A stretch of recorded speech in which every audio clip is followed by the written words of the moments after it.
اس لیے اللہ تعالیٰ نے حدیث قدسی میں فرمایا یا محمد بشر المذنبین بانی غفور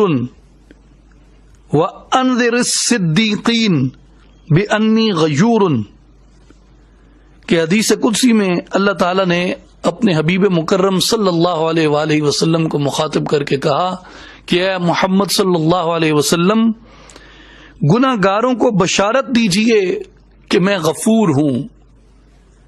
اور